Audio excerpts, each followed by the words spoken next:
दादा आज विद्यमान आमदारांचा व्हिडिओ व्हायरल झाला की महिलांनी साड्या फेकून दिल्या, काय सांगाल यावर? नाही, हे आम्ही गेले ज्या दिवशीपासून ह्या वाटपाची सुरुवात झाली त्या दिवशीपासून आम्ही जनसंवाद यात्रा असो किंवा दुसरे कुठले माध्यम असो त्या दिवशीपासून सांगतोय की तालुक्यामध्ये खूप मोठा उद्रेक या साड्या वाटपाच्या निमित्तानं झालेला आहे. पण काही लोकांना वाटत होतं की ह्या वाटप करण्याने मतदानामध्ये किंवा विधानसभेला ह्या गोष्टीचा फायदा होईल. पण आज तुम्ही तुमच्या स्वतःच्या डोळ्यांनी बघितलं की त्यांच्या स्वतःच्या जिल्हा परिषद गटामध्ये त्यांच्याच हक्काच्या गावामध्ये आज बऱ्याच महिला पुढे आल्या आणि त्यांनी साड्या लिटरली रस्त्यावर टाकून दिल्या. ते जे काय पिशव्या होत्या त्याही रस्त्यावर टाकून दिल्या आणि हे म्हणतात की मी 5,000 कोटी आणले. तर त्याच महिला म्हणल्या की आमच्या गावाला कुठल्याच प्रकारचा निधी मिळालेला नाहीये आणि आमच्या गावातल्या लोकांनी रस्ते सुद्धा केलेले नाहीये. त्यामुळे मला असं वाटतं की हे पैसे गेले कुठं, हा मोठा सवाल आहे आमचा. दादा आम्ही गावोगाव पत्रकार म्हणून फिरतोय, तर जलजीवनचा आज आपल्या ह्या गावात सुद्धा जलजीवनच्या टाकी गळती, तर असे 3,000 कोटी रुपये जलजीवनसाठी आलेले आहेत. याचा काय म्हणजे निधी वाया गेला असं वाटतं का तुम्हाला? नाही, जलजीवनचा विषय असा आहे की तुम्ही कुठल्याही गावामध्ये जर गेला, विकास कामं असो किंवा जलजीवनची कामं असो, ही तुम्हाला कामं कुठं दिसणारच नाहीत. हे कामं फक्त कागदावर आहेत. आज जर तुम्ही बघितलं तर एका महिलेनी कागद हातात घेतला, जो कागद साड्यांबरोबर वाटला गेला आणि तो कागद मी टीव्हीवर पण मगाशी TV9 ला कुठेतरी बातमी होती आणि त्याच्यामध्ये काय रस्त्यांची नावं आहेत की 2 लाख दिले, 5 लाख दिले. पण त्याच गावातली लोक सांगतात की ह्या रस्त्याचा निधी जर दिला असेल तर रस्ता आहे कुठं? म्हणजे अधिकृत रस्ताच नाहीये.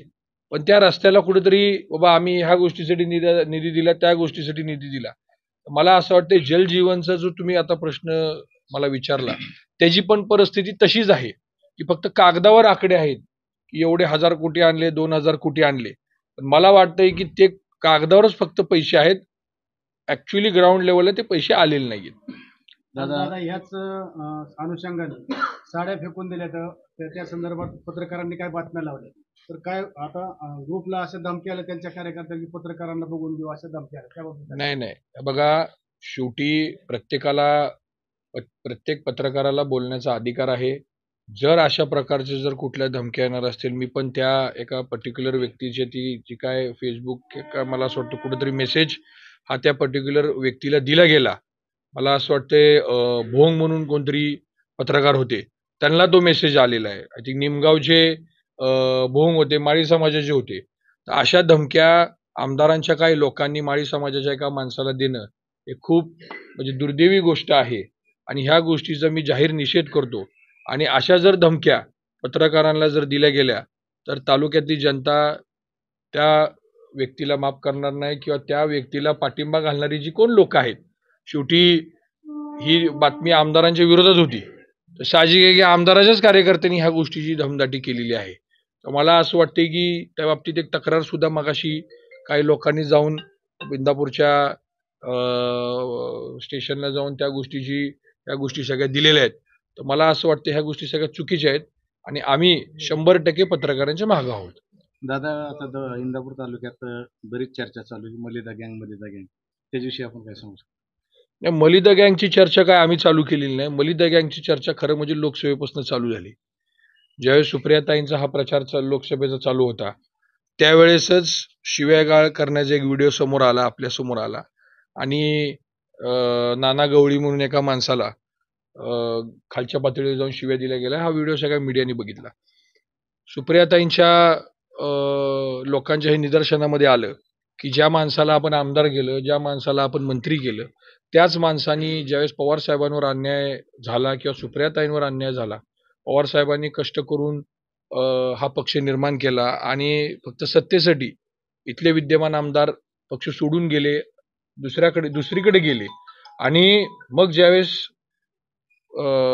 ताईंच्या कार्यकर्त्यांच्या हे लक्षात आलं की ताईंच्या नंतर जे काही पुढारी आहेत पक्षामध्ये त्यांच्या हे लक्षात आलं की फक्त आणि फक्त मागच्या 10 वर्षामध्ये भ्रष्टाचारच झालेला आहे. आणि मग तिथून कुठेतरी हा शब्द मलिदा हा पुढे आला आणि आता आपण ऐकलं असेल डी गँग, कोयता गँग आणि आता मलिदा गँग असं पण एक नवीन समीकरण ह्या तालुक्यामध्ये जोडलं गेलेलं आहे.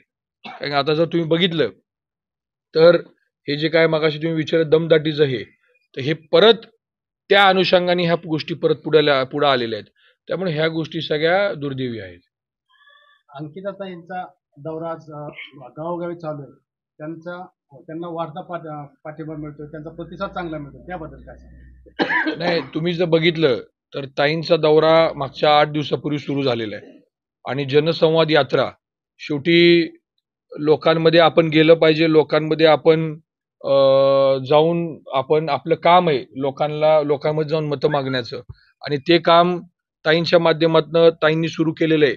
आणि जनसंवाद यात्रा खरं म्हणजे एक साधारण 100 ते 125 गावांमध्ये हा दौरा आहे आणि मला असं वाटतं की 8 दिवस, आज 8वा दिवस त्या दौऱ्याचा आहे.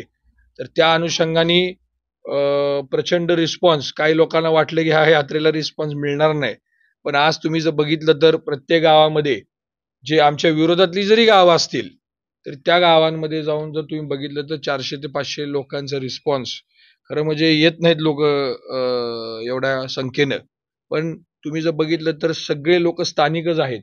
कुणी बाहेरून कुणी माणूस आणलेला नाहीये किंवा पैसे देऊन कुणी आणलेलं नाहीये.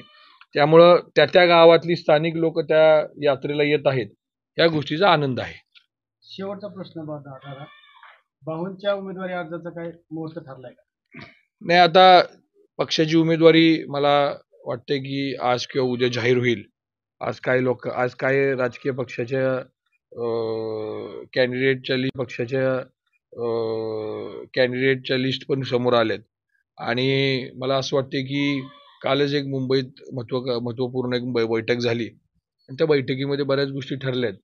तर मला असं वाटतं की आज किंवा उद्या त्या गोष्टीची क्लॅरिटी मिळेल. महाराष्ट्रातील महत्त्वाच्या बातम्या पाहण्यासाठी आजच आमच्या AJ 24 तास न्यूज महाराष्ट्र या चॅनलला YouTubeवर सबस्क्राईब करा आणि बेल आयकॉन प्रेस करा.